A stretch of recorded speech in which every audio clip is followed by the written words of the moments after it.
कार बेची नारी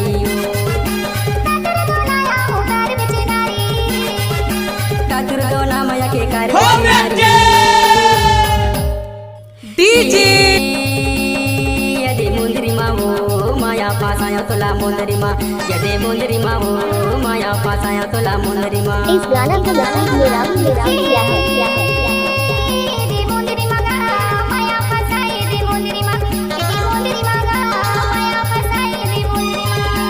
ओए होए